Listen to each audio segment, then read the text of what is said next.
Okay, folks, here we are. You planted tomatoes, you watered them, you talked to them, but you don't pretend you didn't, because I know I did. Maybe even name one Gerald. And then you walked outside this morning to reach down and grab your first beautiful tomato of the season, and the bottom looked like it lost a fight with a blowtorch. Ugh, dark, sunken, leathery, sad. That, my friends, is blossom end rot. And it has broken the hearts of backyard gardeners everywhere, including yours, including mine. Now, apparently, here's where people get most things wrong. This type of end blossom rot, just type it in. It's EEND blossom rot. All right. And within 45 seconds, you've ordered a bottle of calcium spray off the internet. They miss that their plants, like giving them a little extra spa treatment. They feel productive. They feel good about being good plant parents, and the next tomato rots at the bottom too. So today we're going to talk about what blossom end rot actually is and why the spray you bought isn't necessarily going to fix it, and what you can actually do to save your harvest. No fancy degrees required. It's just some sense and a little plant sympathy. The first thing, what is even blossom end rot? It's a dark, ugly spot at the bottom of your tomato, right where the flower used to be. It looks like disease. It feels hecka personal, but here's the thing. It's not a fungus, it's not a bug, and it's not your tomato being haunted. It's a stress problem. Specifically, it's a calcium delivery problem inside the plant. And that word, delivery, is the key thing you should be focusing on in this whole video. Most soils already have calcium in it. Your garden probably isn't sitting there completely calcium free. Now, the problem isn't that the calcium doesn't exist. The problem is it can't get to where it needs to go in time. See, calcium travels through the plant with water. It basically hitches a ride. So if the water flow inside your plant is all over the place, dry one day, soak the next, dry again, the calcium delivery system gets interrupted. And the first place you see the damage is in the fruit, because the fruit is growing the fastest, and it needs the steady supply of not only water, but calcium. So tomatoes are basically opinionated little water balloons. And when the water schedule gets chaotic or inconsistent, they're letting you know.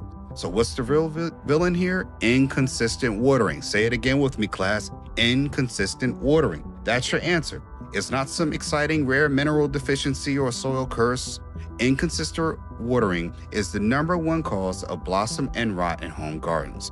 The calcium spray, the plant booster, all of that stuff when you feel like you're doing something, and I do respect that energy, but spraying calcium on the outside of a plant when the problem is on the inside of the plant, particularly the water system, is a little like trying to have a leaky pipe by repairing the wall above, and it looks productive, but it doesn't fix the leak.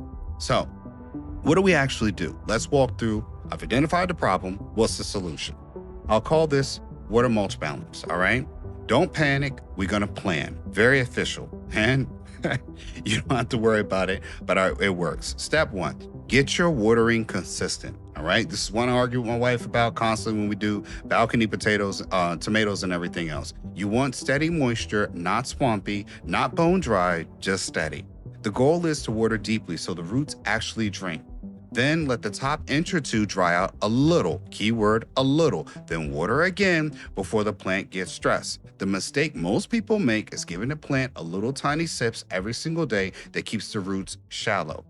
And shallow roots are the first panic when things get hard. Deep, consistent watering builds deep, confident roots. And we love confident roots. Say it with me, confident roots. If you're growing in containers, you might need to water every single day. I'm saying it loud enough so my wife can hear it in the back.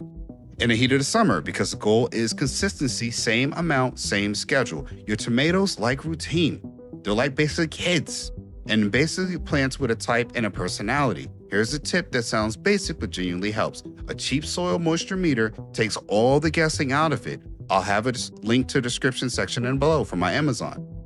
Instead of wondering if the soil is dry enough, you just check. Nope, I watered yesterday. Why does it look sad? Step 2, mulch.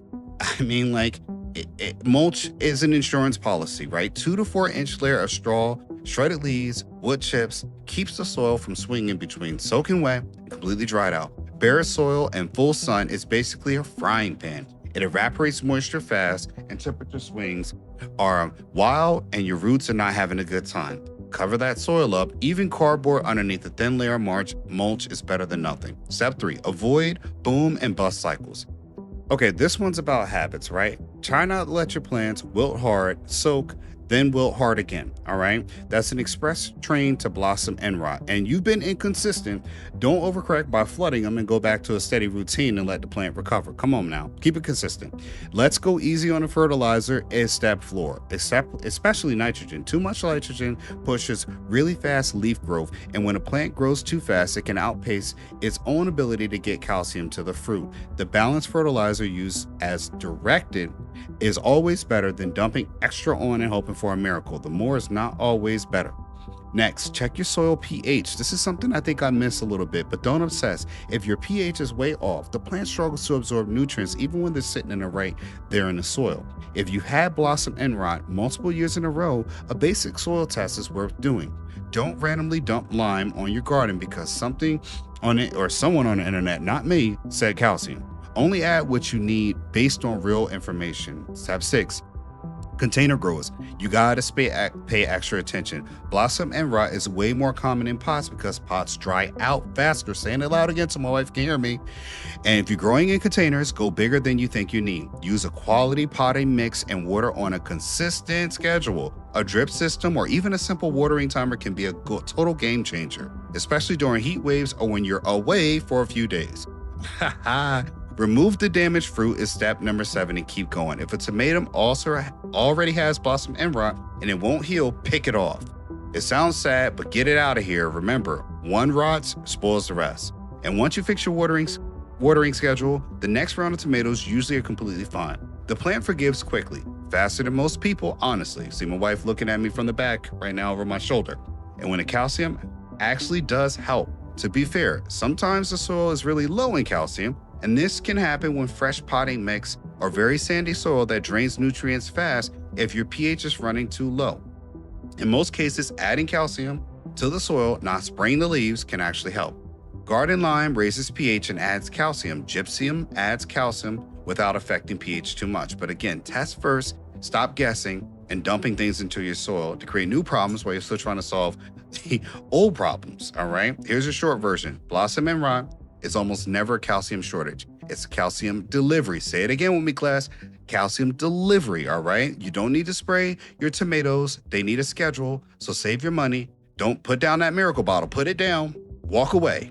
Put up a soil moisture meter and lay down some mulch and water like you mean it. Your tomatoes will thank you. Gerald, your named tomato. He will thank you or she will thank you. Geraldine. Right? Now, let's talk about it, man. Drop a comment below. Save yourself some money. Give me the HML special. Help me out. And tell me what's giving you trouble in your garden right now, all right? Thanks for watching, and I'll see you in the next one, all right? Let's get those tomatoes fresh. That's it, folks. You can go to Ancestry Lands to start owning property today with payments starting at $250 a month, no credit checks, and owning land has never been easier. It's time to build your land portfolio one property at a time. We help you to get dollars from dirt and build generational wealth by owning small plots of affordable vacant land. Contact us to learn more. Oh, and speaking of dollars from dirt, I also wrote a book about investing in land for you readers out there. My book, Getting Dollars from Dirt, A Beginner's Guide to Vacant Land Investing, is on Amazon. The link is in the description section below. Inside, you'll learn simple, easy to read insights that will have you understanding why you should own land today. For more tips and tricks, subscribe for updates, comment below, and let us know what you enjoyed about this video. Thanks for watching, and I'll see you in the next one. And remember, like and subscribe.